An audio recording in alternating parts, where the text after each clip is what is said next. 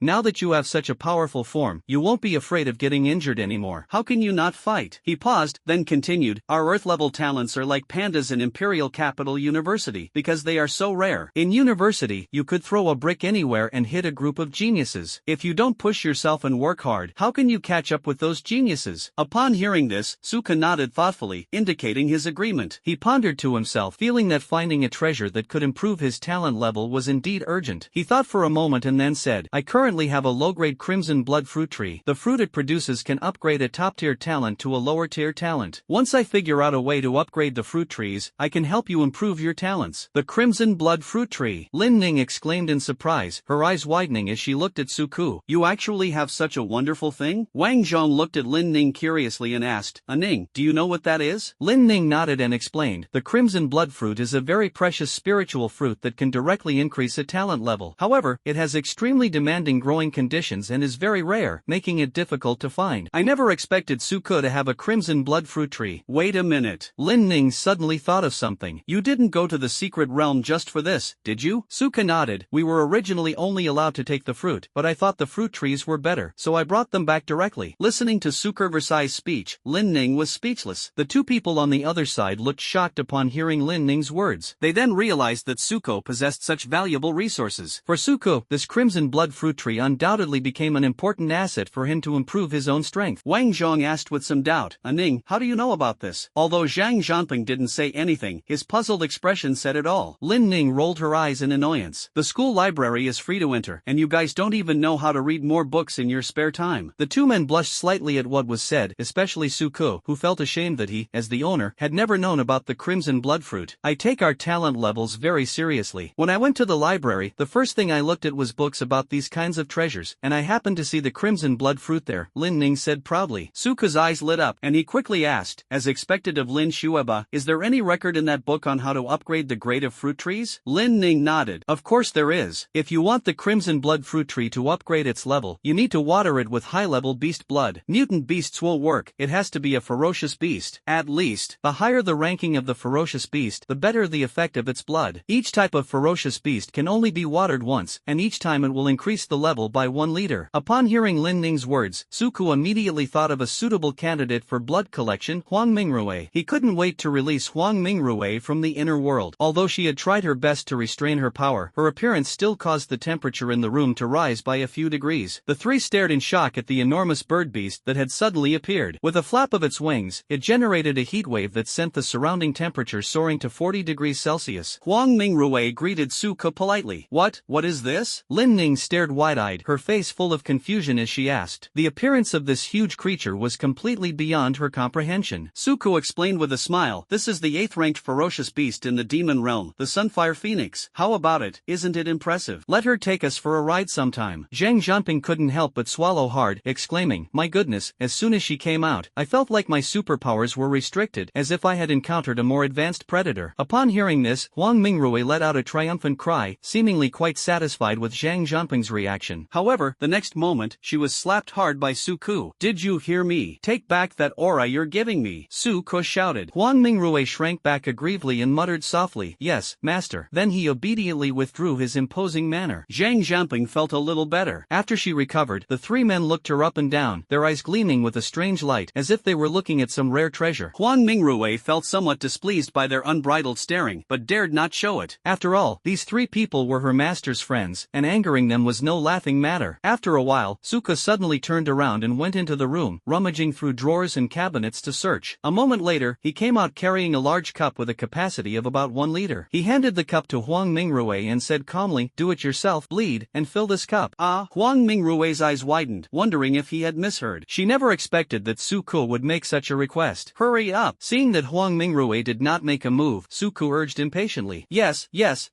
Huang Mingrui snapped out of his daze and nodded repeatedly. She took a deep breath and mustered her courage to scrape her wing hard with her sharp beak. Instantly, a stream of fiery red blood gushed out and flowed into the cup. In order to make the blood flow faster and more, Huang Mingrui even deliberately restricted his self-healing ability to prevent the wound from healing too quickly. As time went on, the amount of blood in the cup gradually increased and the color became more and more vibrant. Finally, when the cup was completely filled, Huang Mingrui released the restriction on her self-healing ability. The wound on her wing began to heal at a visible speed and soon disappeared. This made Wang Zhong look on with envy. The self-healing ability of monsters is truly amazing. Alright, you can go back now. Suka nodded in satisfaction, and before Huang Mingrui Manhwa could react. He took her back into his pet space. "Wait here for me a moment, it's inconvenient to bring out the fruit trees." Suka said something to the two of them. After collecting the blood of the Sunfire Phoenix, Suka lay down on the bed and his consciousness entered the inner world. Holding a cup in his hand, he slowly walked to the Crimson Blood Fruit Tree, where a small gravity crab satellite was still tirelessly releasing gravity. Suka carefully poured the beast's blood onto the roots of the fruit tree. The moment the tree roots touched the beast's blood, the Crimson Blood Fruit Tree suddenly began to emit a bright red light, and the entire tree began to grow slowly. The fruit trees were originally only 2 meters tall, but now they have slowly grown to 3 meters. Moreover, several small bumps even grew on its branches, which were the fruit's initial form. As time goes by, these little bumps will gradually grow tender green leaves, then white flower buds, and finally bloom into beautiful flowers. After the flowers fall, they will bear bright red fruit. However, seeing this scene, Suka couldn't help but frown, a hint of displeasure appearing on his face. According to Lin Ning's words and based on the fruit trees he had seen before, the Crimson Blood Fruit Tree only reaches the intermediate level when it grows to 5 meters. It has only grown 1 meter, which is far from enough. The task is arduous and the road ahead is long. At that moment, a flash of inspiration struck Suka, and he suddenly thought of his sky pirate form. The prototype of the Sky Splitter Mantis is also a ferocious beast. I wonder if that's possible? Thinking this, Suku eagerly exited the inner world and quickly transformed into a Sky Splitter Mantis. Then, without hesitation, he slashed his own arm. Seeing this, the others were dumbfounded and completely confused. A piercing pain shot through him, causing Suku to gasp involuntarily. However, this was just a small experiment, so Suku did not release much blood, only about 50 milliliters. Then, he took the blood back to the mysterious fruit tree and carefully watered it. A miraculous thing happened. The fruit tree seemed to be infused with new life, and it actually reacted. Overjoyed, Suku gritted his teeth and endured the pain, deciding to increase the dosage and directly release a whole liter of blood to water the fruit trees. Nourished by the blood, the fruit tree began to grow at a visible rate, quickly reaching a height of 1 meter. However, when Suku looked closely, he was surprised to find that it was not 1 meter, but 1.1 meter. What's going on? Suku was filled with doubts. After all, according to his previous understanding, the Sunfire Phoenix was ranked 8th among the ferocious beasts, while the Dimensional Mantis was ranked 24th. Logically speaking, the blood of the Dimensional Mantis should be less effective than that of the Sunfire Phoenix. After some thought and analysis, Suka still couldn't understand the reason, but he still told Lin Ning about his discovery. After pondering for a moment, Lin Ning slowly revealed her analysis. I think it might be because our ranking of the demon races is based on a comprehensive strength assessment of information collected over the past few hundred years. However, this ranking only represents our opinion and cannot directly reflect the relative strengths and weaknesses of the demon beast bloodlines. While the Sunfire Phoenix is incredibly powerful, its attributes are ultimately limited to the fire element. Their combat capabilities are mainly reflected in their ability to use the Phoenix Blood Pack to defeat opponents with numerical superiority. Furthermore, their own flames possess a higher level, making them far more powerful than ordinary fire elementals. However, the Dimensional Mantis race possesses a space attribute that is infinitely more noble than fire. Unfortunately, their fatal weakness of extreme fear of fire allowed many fire elemental races to rank ahead of them. Therefore, if judged solely by the effects of the blood, the Dimensional Mantis's spatial blood is clearly superior to the Sunfire Phoenix's flame blood. Although this was just Lin Ning's personal speculation, Suka felt that this explanation was quite reasonable. In that case, it seems I'll have to travel to the demon realm more often in the future, and also venture into the wilderness frequently to see if I can encounter any ferocious beasts. As Suka pondered this, he suddenly thought of the mountain walker, but considering that the mountain walker was an earth elemental being, it probably didn't have blood. Therefore, he abandoned the idea of using the Ultra Giant to unleash the Ultra Saw to give him a big gash. Mountain walker, what's going on when I suddenly feel a chill down my back? Suko frowned, pondering whether there were other ways to obtain beast blood. Besides hunting it himself, perhaps buying it would be an option. After all, his uncle and aunt run the Chamber of Commerce, and Suko can use the chamber's power to acquire the blood of the ferocious beasts. This idea is worth discussing with my uncle and aunt. In addition, he had previously made an appointment with Yulintian to visit his home to see the monsters when he had time, which may include ferocious beasts. Perhaps he could shamelessly ask Yulintian for some blood. All of this is to upgrade the Crimson Blood Fruit Tree, so that the fruits it produces can enhance the strength of the human race. This is for the benefit of the entire human race and is not shameful. Suko comforted himself in this way. However, he couldn't help but sigh, but this tree only bears fruit once every 30 years, which is really slow. At this moment, Lin Ning spoke up. This problem is easy to solve. Although the blood of a ferocious beast can only upgrade it once, if you continue to nourish it, you can use it as nutrients to accelerate the process. Upon hearing this, Suko asked in surprise, you can actually do that? Lin Ning, of course, but it can only absorb a limited amount of beast blood each time, and it needs to rest for a week after each absorption. So to maximize the benefits, it's best to let it absorb higher-level beast blood like the sky-splitting mantis you transformed into. Hearing Lin Ning's words, Suko gasped. Doesn't this mean I have to bleed every 7 days, 1 liter each time? No,